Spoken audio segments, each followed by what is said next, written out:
My son, Brandon, stood near the edge of my desk, his fingers tapping an impatient rhythm against the dark mahogany.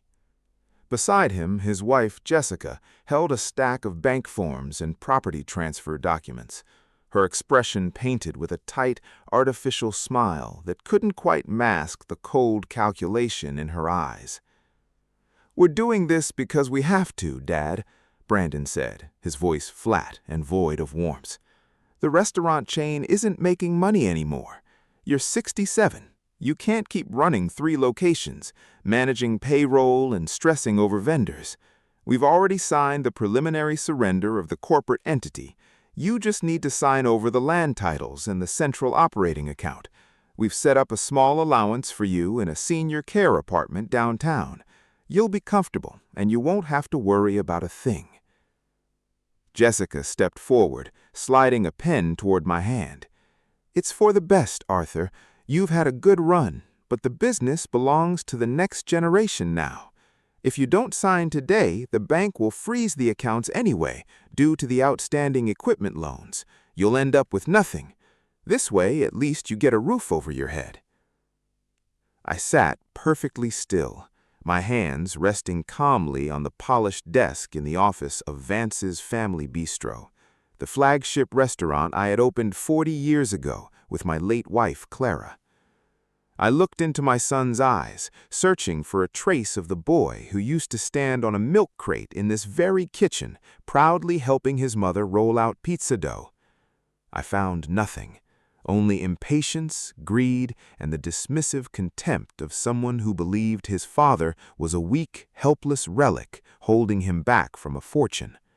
They thought they had backed me into a corner. They thought they had drained my liquidity, cut off my access to the main accounts, and orchestrated a corporate takeover that would leave me stripped of everything I had built over 40 decades.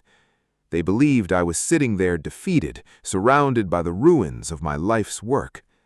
They had no idea that my personal attorney, Mr. Harrison, was already dialing Brandon's cell phone. Before I could even reach for the pen, Brandon's phone vibrated violently against his thigh.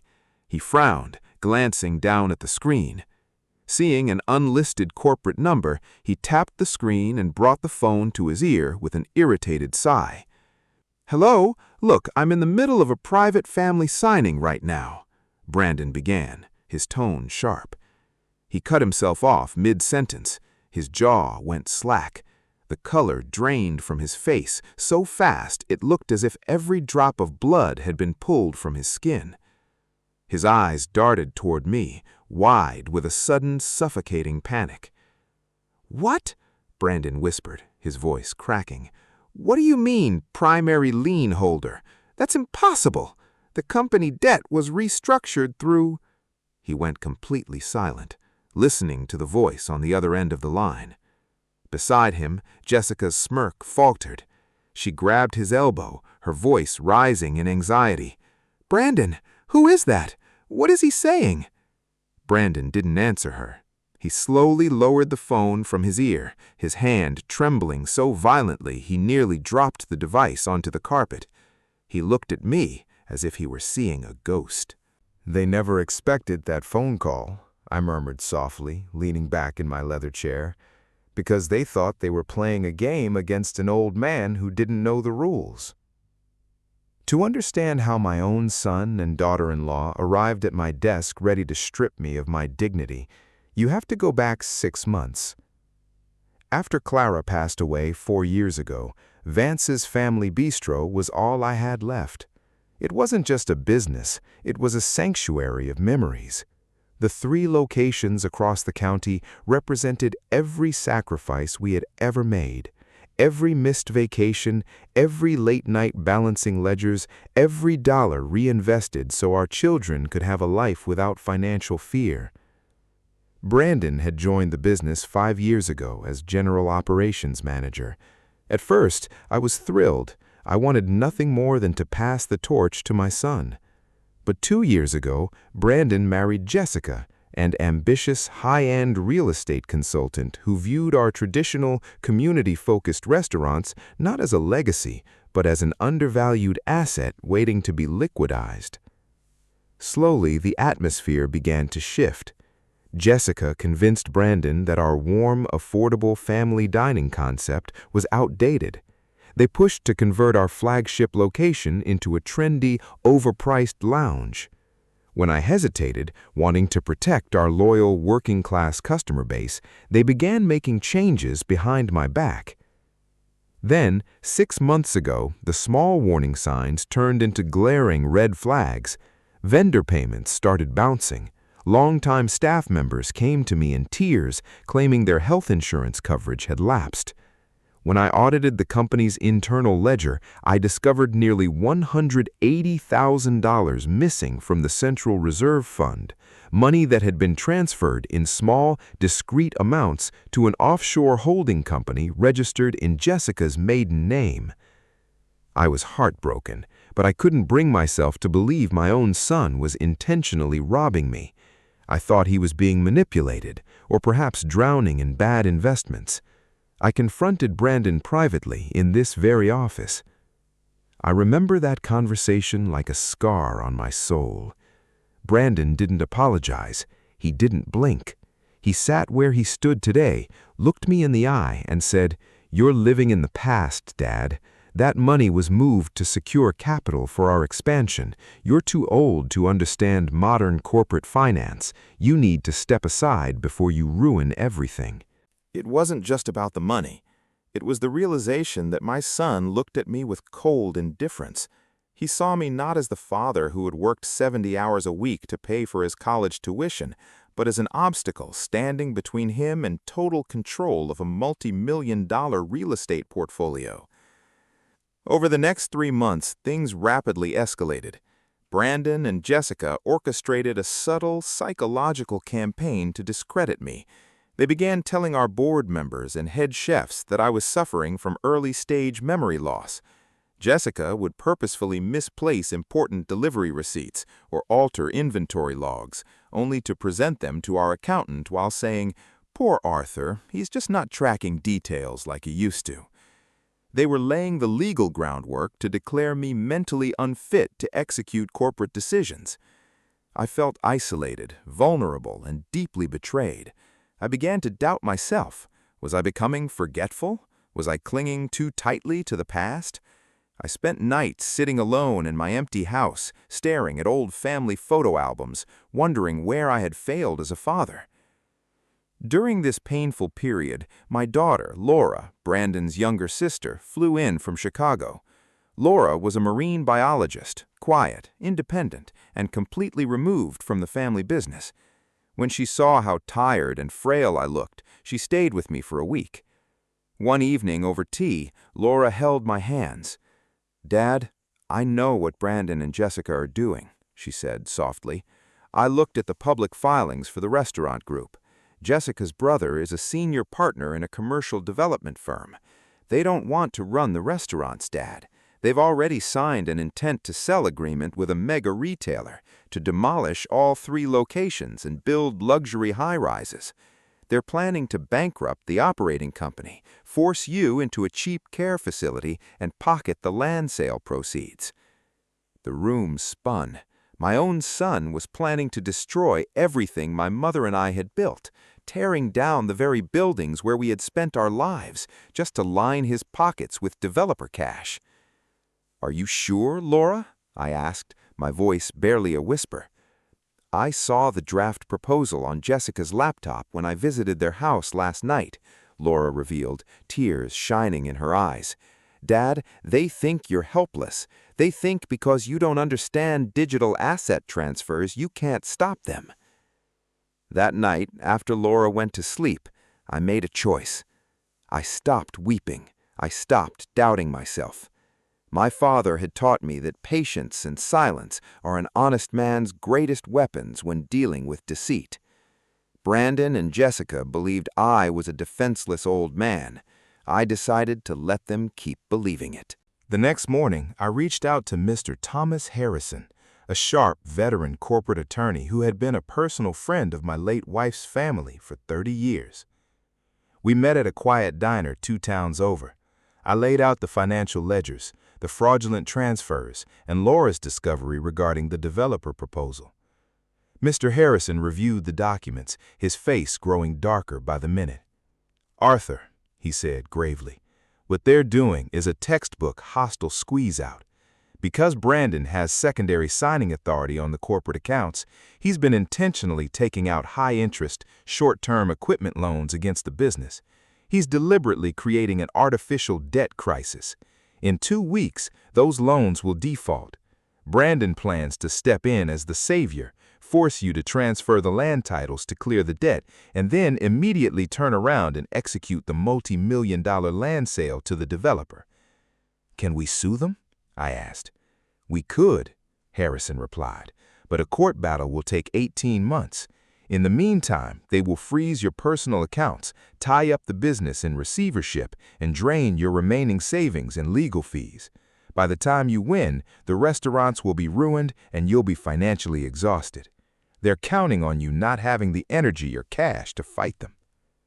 "Then what do I do, Thomas?" I asked, looking down at my hands. "I won't let them destroy Clara's memory. I won't let them throw me away like trash." Harrison leaned across the table, his eyes sharp. "If they want to play high-stakes corporate chess, Arthur, we won't fight their move. We'll let them make it and trap them at the end of the board." For the next 6 weeks, I played the part of the fading, broken father perfectly. When Brandon came to my office and arrogantly demanded access to our historical deeds, I handed them over with a weak, trembling hand. When Jessica openly mocked my management style during staff meetings, I kept my head down and said nothing. I let them believe their psychological pressure was crushing my spirit. Behind the scenes, however, Harrison and I were quietly executing our counter-strategy. Brandon believed the short-term high-interest loans he had taken out to trap the business were held by a shadowy private equity lender based out of Delaware. What Brandon didn't know, because he was too arrogant and lazy to perform proper due diligence on the lending entity's corporate structure, was who actually held the underlying paper. Months ago, when I realized the business was facing cash flow issues due to Brandon's secret transfers, I didn't sit idle. I sold my personal stock portfolio, took out a reverse mortgage on my private residence, and quietly purchased the distressed debt notes from the primary lender through a private family trust managed exclusively by Harrison. Brandon thought he was borrowing money from a ruthless third-party lender that would force me into bankruptcy. In reality, he was borrowing money from me. Every loan agreement he signed, every piece of corporate equipment he put up as collateral, and every personal guarantee he executed to secure those funds was owed directly to my private trust. He was digging his own grave, hand over fist, believing he was digging mine. By the time Friday arrived, the day Brandon and Jessica walked into my office with their surrender documents, they believed they had achieved complete victory. The artificial debt deadline had arrived. They thought the lender was about to foreclose on the business, leaving me with no choice but to sign over the land titles to save myself from total ruin. Which brings us back to the moment Brandon stood in my office, his phone pressed to his ear, his face ghost white, as Mr. Harrison's voice echoed through the speaker. "Brandon?" Jessica gasped, pulling on his sleeve, her voice trembling with rising panic.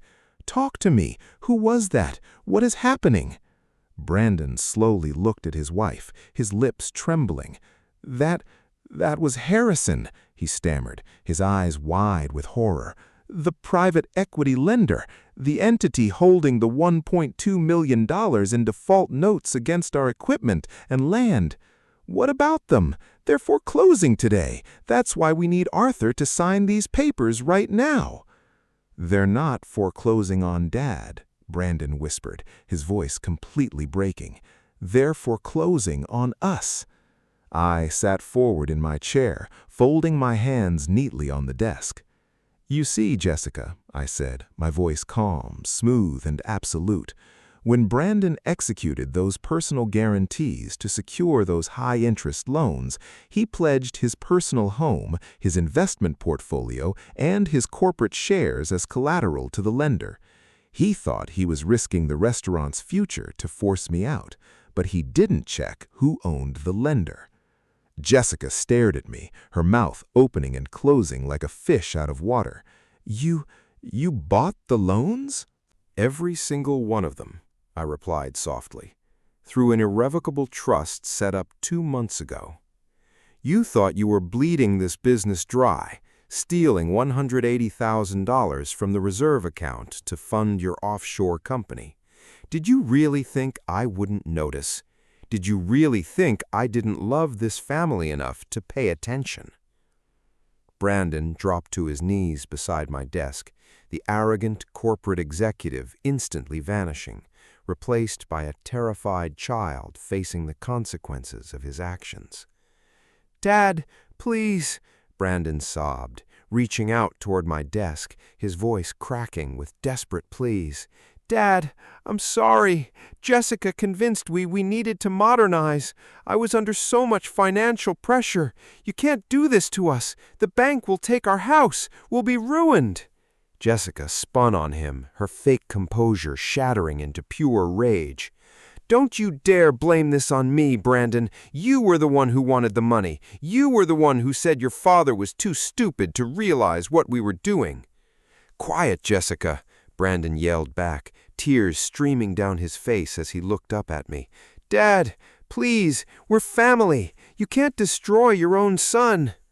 I looked down at Brandon.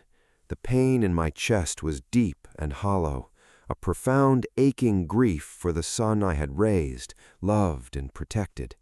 But beneath that grief was the quiet strength of a man who knew that real love does not enable moral decay.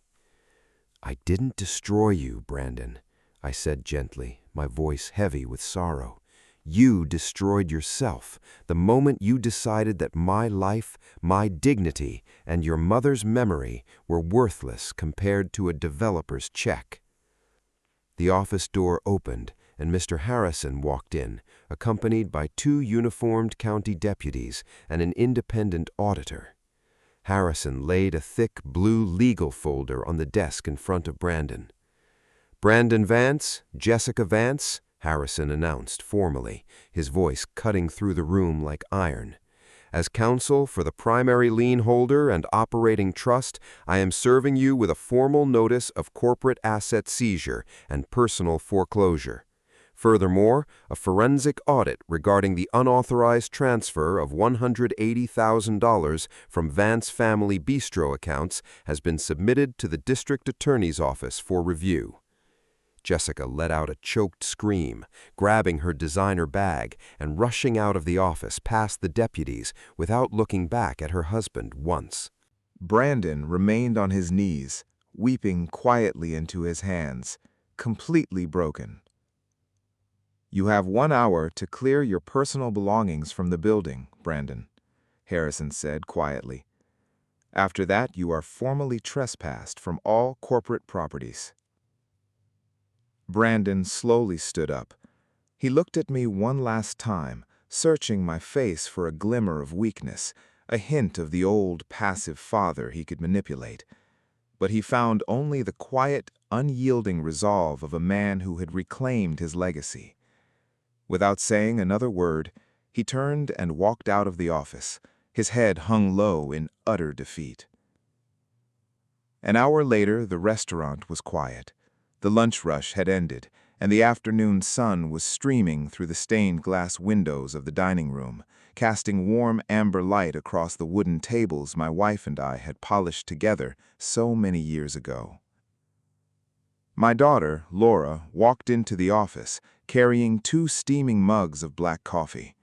She set one on my desk and sat down in the chair across from me. "How are you holding up, Dad?" she asked softly. I looked down at the coffee mug, feeling the warmth radiating into my hands. "I saved the business, Laura," I said, my voice quiet and reflective. "The land is safe. The staff will keep their jobs. The trust will ensure that these 3 locations remain community sanctuaries long after I'm gone." "You did the right thing, Dad," Laura said, reaching across the desk to squeeze my hand. Brandon made his choices. I know, I murmured. After Laura left to help the head chef prepare for the evening service, I stood up and walked out into the empty dining room. I walked past the framed photographs lining the walls, pictures of local Little League teams we had sponsored, photos of anniversary parties celebrated at these tables, and at the very center, a large black and white portrait of Clara, smiling brightly in her apron on our opening day in 1986. I stood before her picture for a long time, the quiet ticking of the wall clock the only sound in the room. Justice had been served. The truth had exposed every lie. My legacy was protected, and my life's work remained intact. But as I stood alone in the quiet warmth of the restaurant we had built with our bare hands, a single tear rolled down my cheek and fell onto my collar. I had saved my legacy, but I had lost my son, and no victory in the world could ever heal the broken heart of a father.